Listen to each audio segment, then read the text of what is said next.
ہوئے مانی آیا بابا سکینہ پہ یتیمی کے ہوئے مانی آیا بابا سکینہ پہ یتیمی کے ہوئے مانی آیا سب مل کے جواب دو نام مولا سکینہ پہ یتیمی کے مانی آیا بابا سکینہ پہ یتیمی کے ہوئے مانی آیا بابا سکینہ پہ یتیمی کے ہوئے مانی سب آواز دے نام مولا سکینہ پہ یتیمی میں مانی آیا بابا بنا چہرے پہ جب پہلا تماچے کا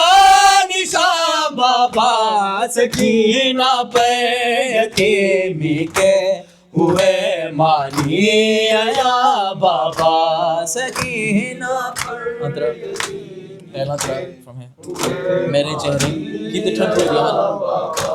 میرے چہرے سے مٹ جائے نشاں شاید تماچوں کے نشاں شاید تماچوں کے نہیں مٹنا ستاگر کی انگوٹھی کا نشان بابا سکینہ پہ یتیمی کے ہوئے مانی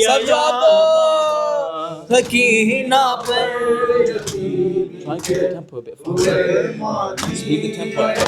بابا سکینہ پہ یتیمی کے ہوئے مانی آیا بابا فقط دربار میں دیکھا تھا پہلی بار میں نے یہ تھا پہلی بار میں نے یہ کنیزی کے لیے مانگی گئی سدانیاں بابا سکینہ پہ یتیمی کے ہوئے مانی آیا بابا سکینہ پہ یتیمی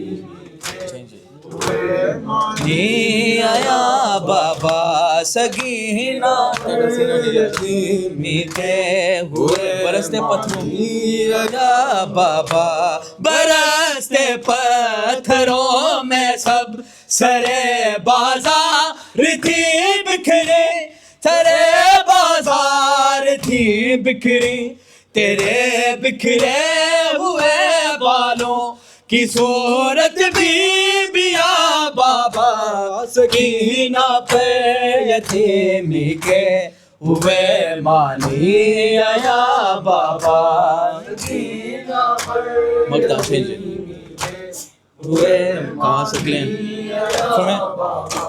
کہاں سکلین بی بی نے قضا پر بھی اذیت ہے قضا پر بھی اذیت ہے تمہیں اب کھولنا گردن سے میری راسیاں بابا سکینہ پہ یتیمی کے ہوئے مانی آیا بابا بابا میں رل گئیاں تیڈا سینہ نے لبدا بابا میں رل گئیاں تیڈا سینہ نے لبدا بابا میں رل سب جواب دو ہے تیڈا سینہ نے لبدا بابا میں رل ماشاءاللہ ہے تیڈا سینہ نے لبدا پانی بڑھیا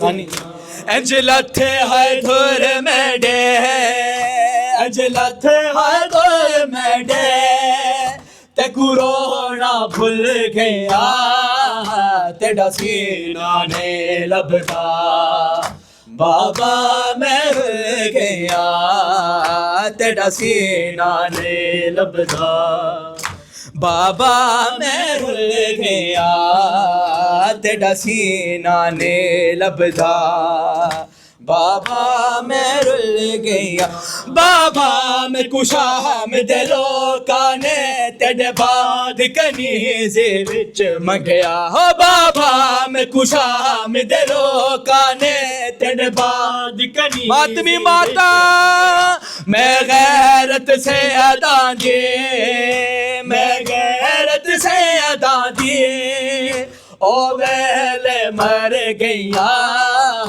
تیرا سینہ نے لبدا بابا میں رل گئی جیو تیرا سینہ نے لبدا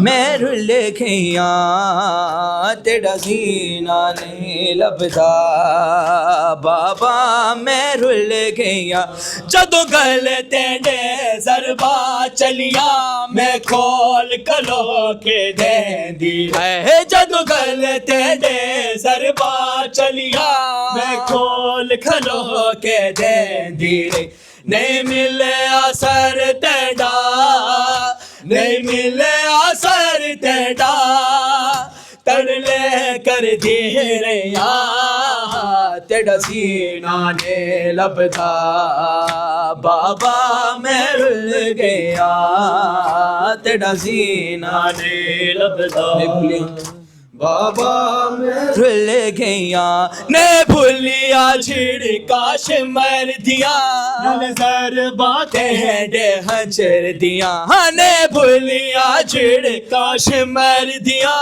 نظر باتیں دے ہجر دیا انج پیدل میں ٹریا انج پیدل میں ٹریا میریا تلیاں پھل گئیا تیرا سینہ نے لبدا بابا میں رل گیا تیرا سینہ نے لبدا پہلا پھر بابا میں رل گیا دتا پہلا پور سامک تل وچ میں کچھ مر لین یتیمی دا او دتا پہلا پور سامک تل وچ میں کچھ مر لین یتیمی دا انج ظالم حد چایا انج ظالم حد چایا میں خاک تے جھڑ پیا تیرا سینہ نے لبدا بابا